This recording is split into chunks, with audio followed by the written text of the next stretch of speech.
So it's finally time to start doing some pest control with my plant collection. And you know, I'm kind of happy I'm doing these videos. It helps me feel a little bit more motivated, like I'm not doing it all by myself, I'm not alone. And I have little Freya, who is always giving me company as well, and is always curious about what I do. Although I do have to be careful today with some of the things. So first and foremost, I have a spray that I make for my collection. Sometimes I'll just spritz them with it. I wish it was a lot more, I guess, like, what's the word?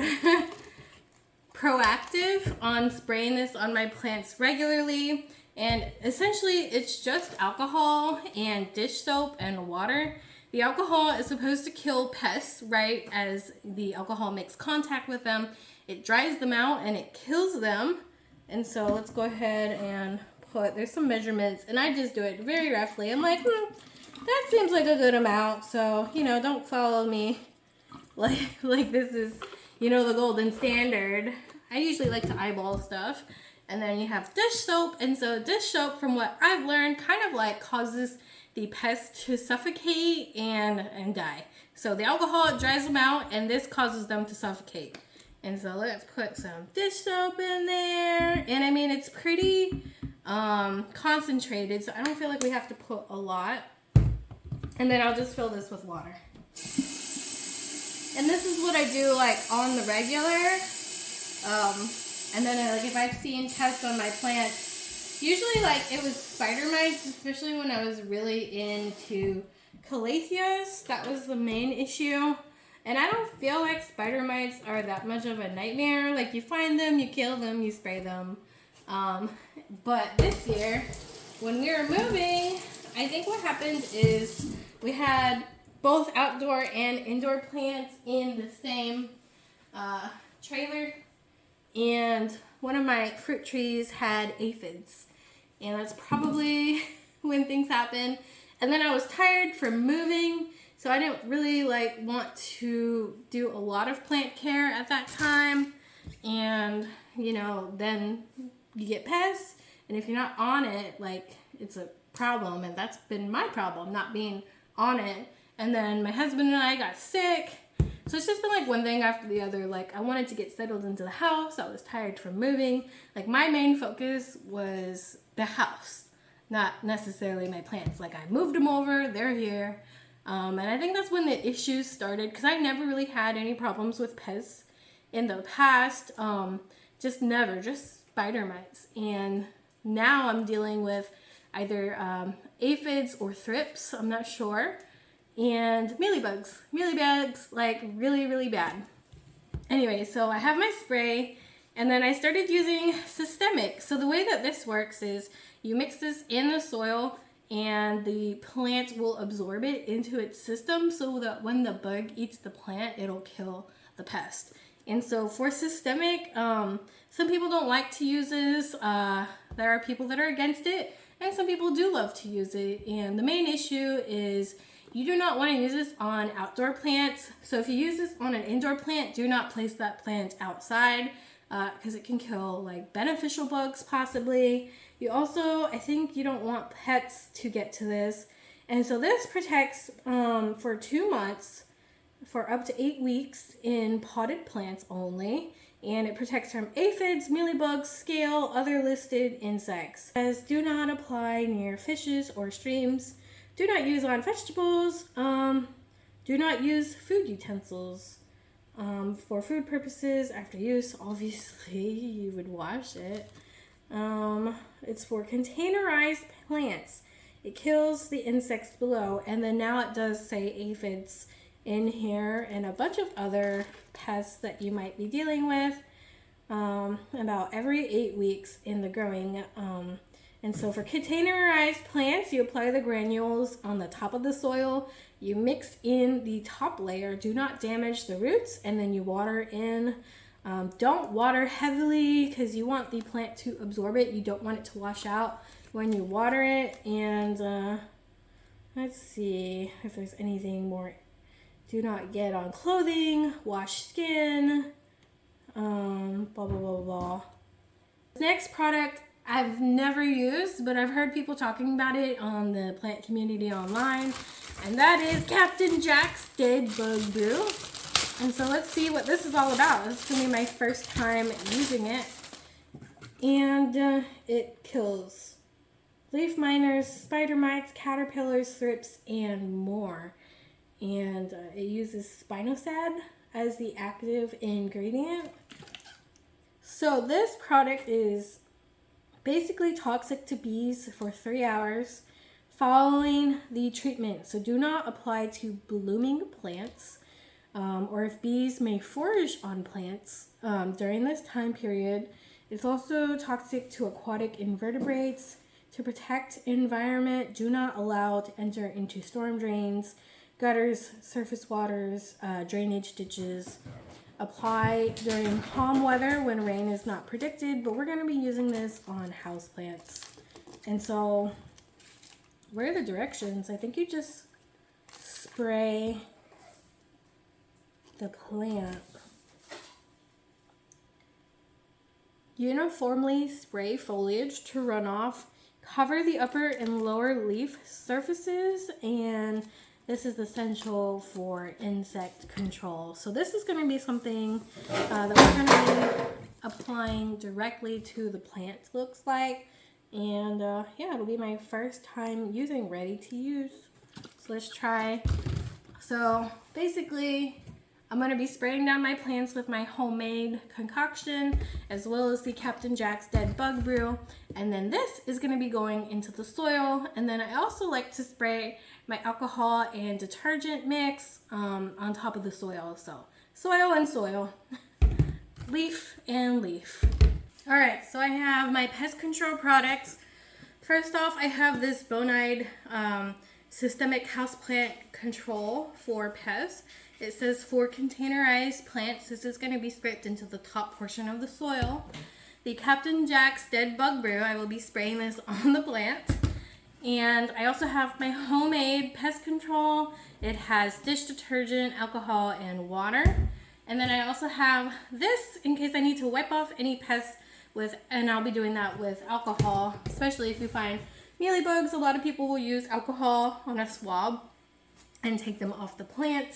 Last but not least, I have my scissors.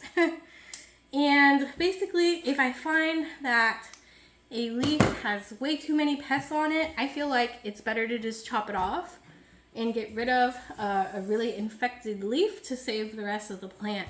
And so I also have these tools to help scrape the systemic into the soil. So first and foremost, I think I'm gonna wanna inspect this plant.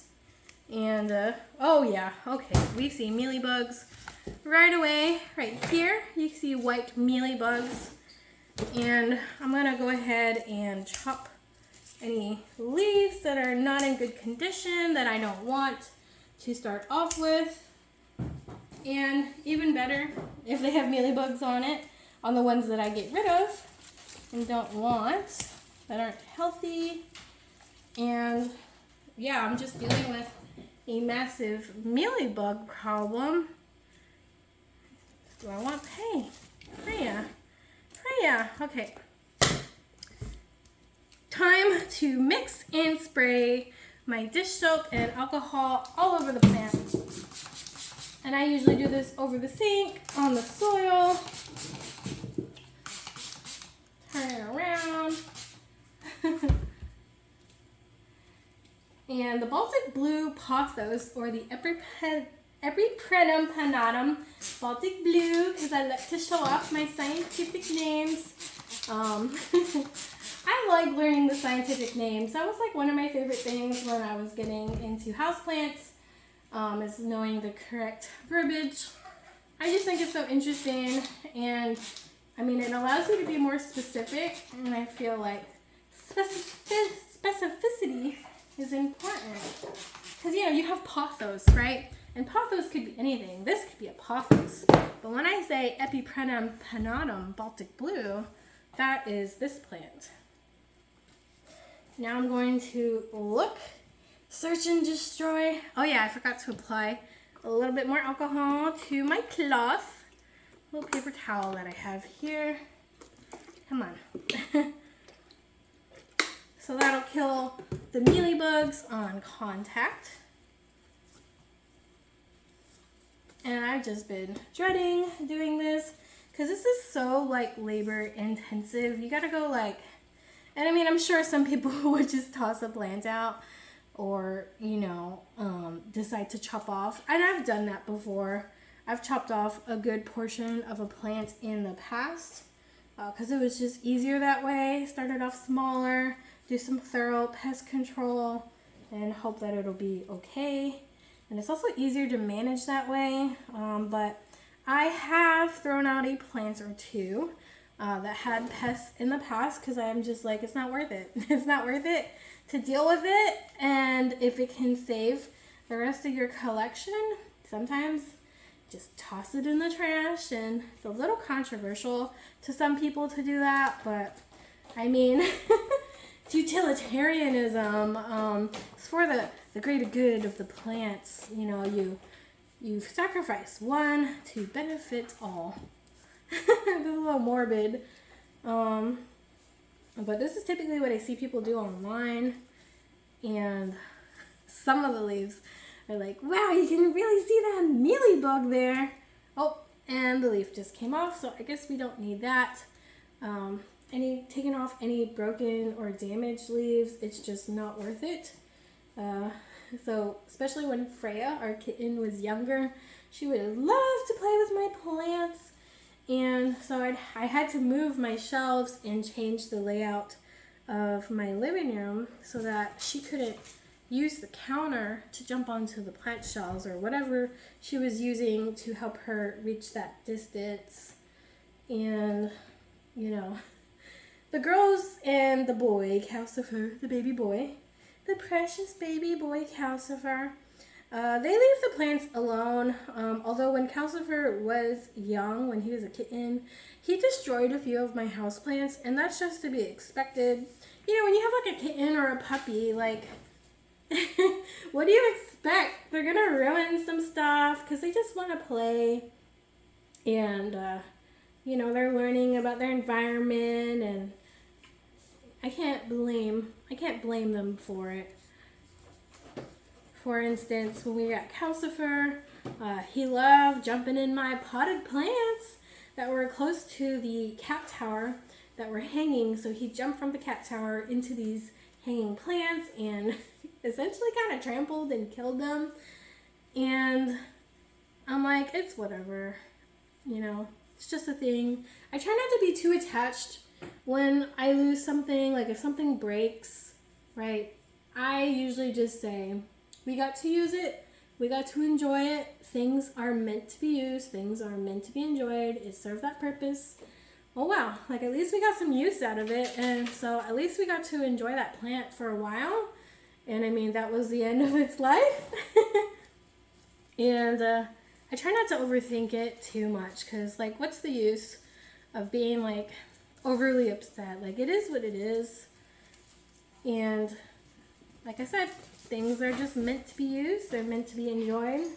You know, it's really terrible when people have that one thing that they're saving for like a special occasion and it's just like in a closet for like that someday, right? Someday I'll use this thing, and that day never comes, and that's just such a waste. Like, life is meant to be enjoyed. Things are meant to be used. And I kind of got this philosophy more ingrained in me when I was like really heavily interested in minimalism. I went through a minimalism deep dive. My husband and I were really interested in tiny homes and people who were living in that van life. That doesn't really sound great to me, only like temporarily, not like as like a permanent home.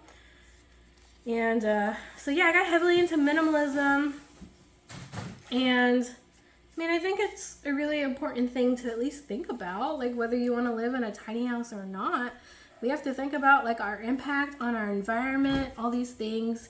You know, I've been to so many estate sales and people leave, you know, so much. We buy so much. Like, our houses just accumulate with things, and I think it's just really sad. when somebody passes away and they have all these things and nobody wants them, so they gotta do the estate sale or they go to the trash. Even when you're donating things to like Goodwill and whatnot, like a lot of it gets trashed. Or my parents have recently started, oh, there's a little mold at the bottom. Oh no, oh no, what to do? I don't want to repot this right now. I just do not. But, oh gosh. And I'm on a time crunch before work. So, let's worry about that another day. Let's forget we saw that. See, that's my problem. Okay. I'll do another repotting video, I guess. I'm gonna have to do that before I continue. How do I get it to, there we go, a wider spray. So my parents recently, like, I guess they've come across dumpster diving online and the things that, you know, stores throw away. And so they went to like Dollar Tree and they're just tossing stuff that still has, you know, it's brand new. It still has tags. There's nothing wrong with it. They just gotta make room for more inventory. How terrible is that? And so I think it's important to really think about what we're buying. Why are we buying it? Why do we need it? And this helps save money, so like win-win. Because these things will end up trashed, or no, you know, nobody might want, what do I want to say? Nobody would want some of your things sometimes, and yeah, it just ends up trash. And I've seen a few instances where like families inherit, like somebody dies, right? And they inherit the house and they have all these things that they got to deal with, and nobody wants it. Nobody wants to deal with all that. They're like, just sell it, you know? And that's just such a waste.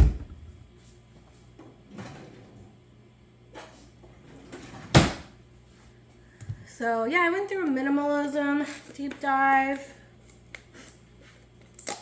and it really helped me reflect on like, what is it that I truly want? Why do I need these things? And a lot of the times I'll take a picture of things nowadays, and if I don't want it, you know, I won't buy it. But sometimes when I do want something, I'll take a picture and, hold on, 2 tablespoons it says, and I also don't want to get it wet. I'll take a picture and I'll think about it. And so I'll know that it's there, and I'll be able to be like, okay, I was from this store, and I can go back for it. Oh shit. I can go back for it if I want. And a lot of the times, I end up just deleting the picture. I don't really need it. I don't really want it after all. And I mean, I feel like I already live such an abundant life. Like, I buy plants, you know, I got my fruit trees. Like, what more could I need? Like, what's it gonna take for people to just be satisfied? We have to choose to be happy and satisfied, and not just seek external materialistic things.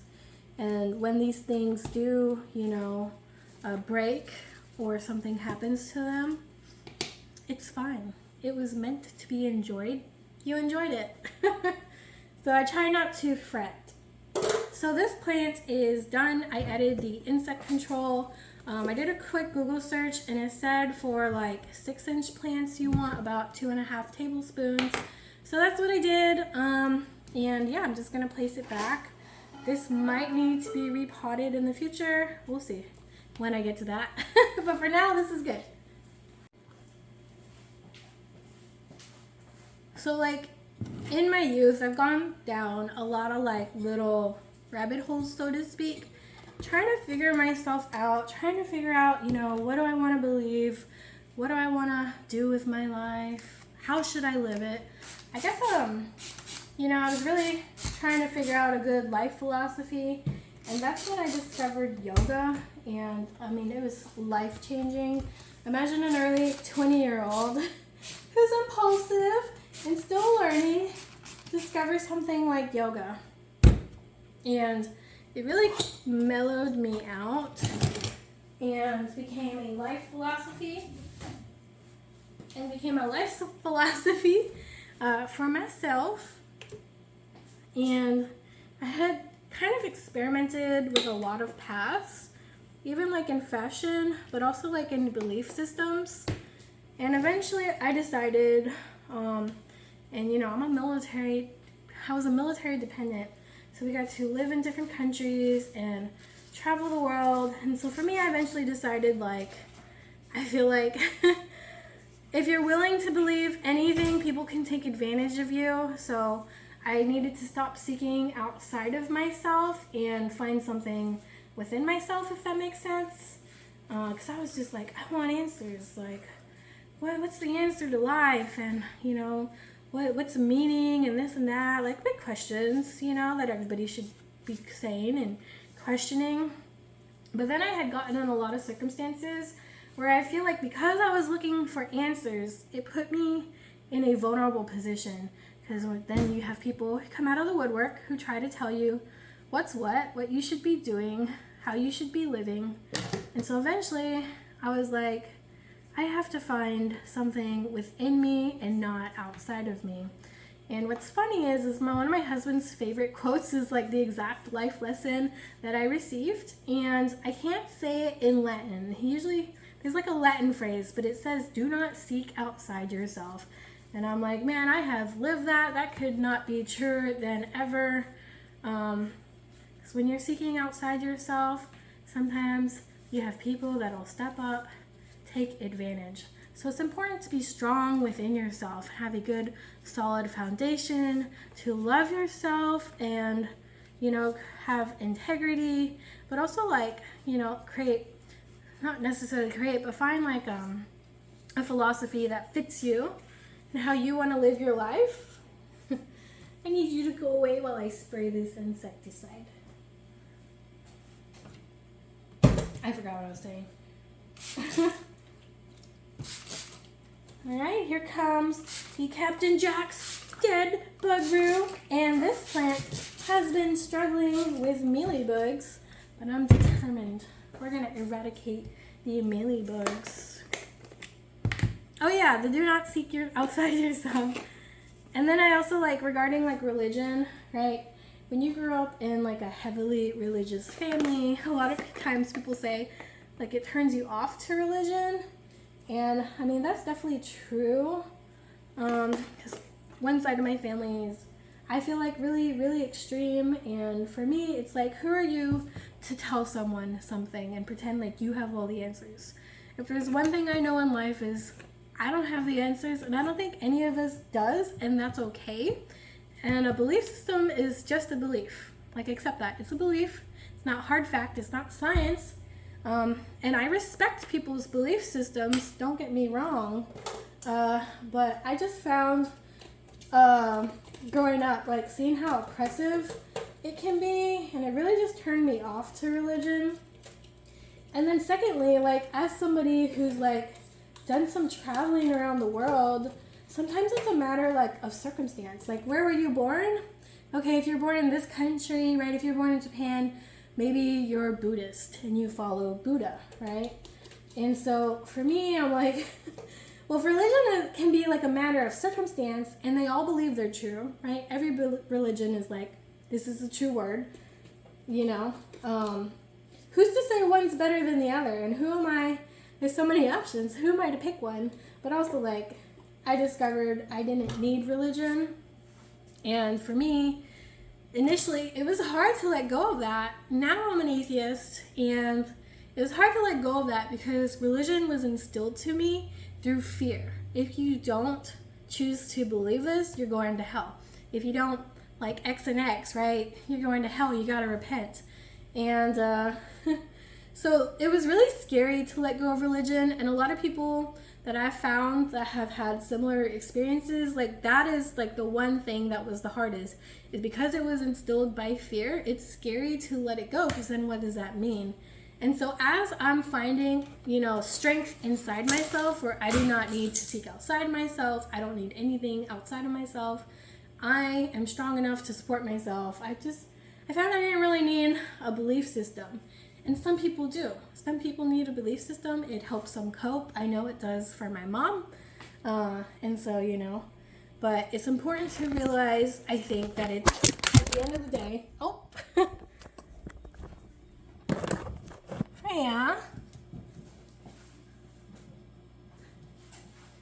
it's important to realize that at the end of the day, it's just a belief. It's not science. It's not fact.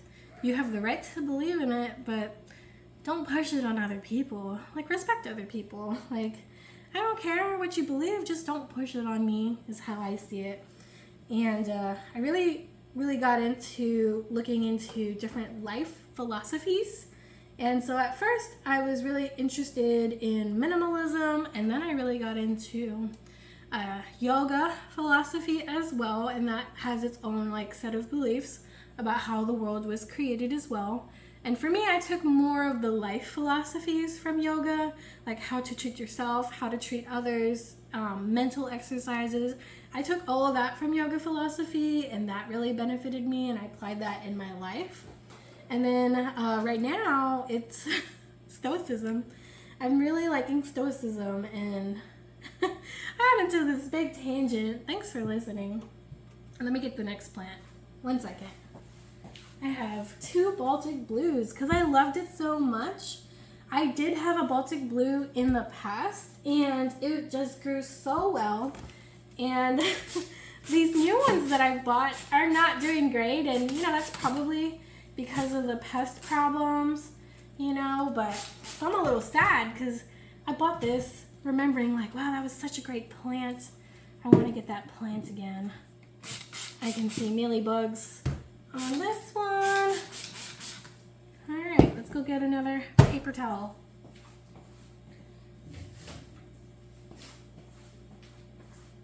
So yeah, I think it's important to just find strength within yourself. Like that saying goes, do not seek outside of yourself.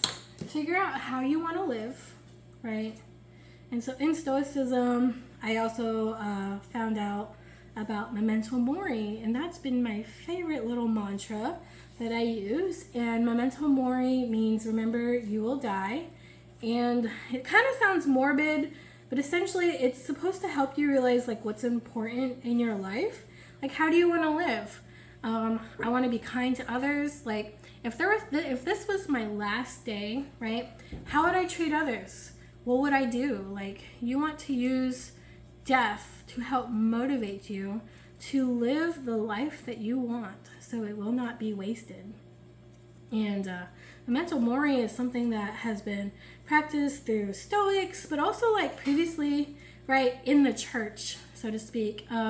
They used to have like something called danse macabre, and it was these dancing skeletons that they would put in churches, and it was supposed to remind people that death is coming, and basically like be a good person. And for me, I really had memento mori ingrained in me through 2 lessons. And initially, like, death was really scary. It's a really scary topic to accept, your mortality. So I've really come a long way that it doesn't scare me. Like, when I go, and I'm really proud I've gotten to that point. But I do acknowledge when I first started, I was so scared, because even in yoga, right, you have savasana pose, which is corpse pose, and you're supposed to let everything go. And like, that would scare me. And sometimes like the quietness and facing your mind and facing your thoughts, like people avoid facing themselves, and their inner thoughts.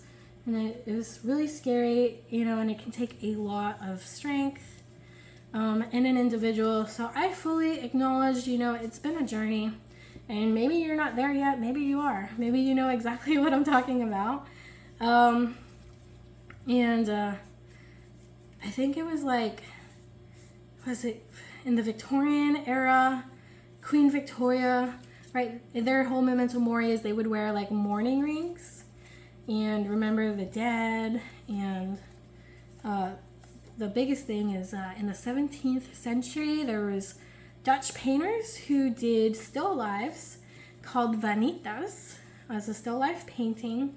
And these will have like symbolism of death. So there'll be like a clock. I'm just watching the time because I gotta get to work. There'll be like a clock, like an hourglass, a watch, a skull, like symbolisms of your mortality, symbolism of, you know, death, so that you don't forget. And so they'll have these, I've been to a few museums, you see these beautiful still lifes and they're vibrant and you see the flowers.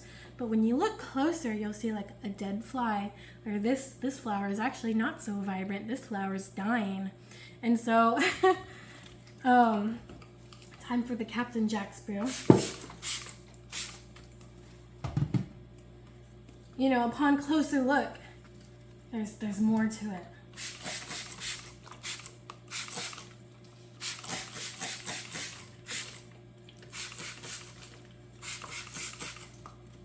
And so the first time I think I really faced memento mori was through yoga, through practicing corpse pose. And then, hey, I need you to back away, baby girl.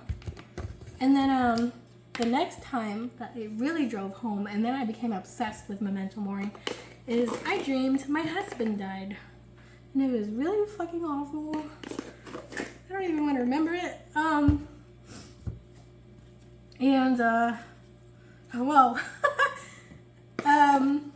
That day I was just nicer. If I was irritated, I was able to let it go more. Hold on, Freya dropped my tool.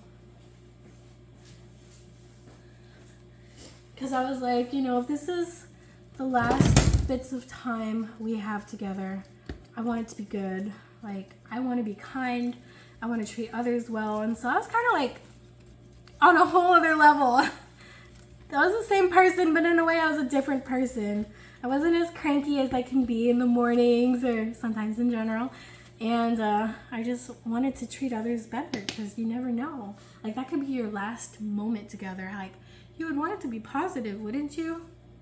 And so I realized how it helped me control and calm my emotions more by reflecting on death and treasure every single moment of my life. Like, you know, the present moment, this moment's special. I should be paying attention to my fabulous cat, who I love, who is in my life.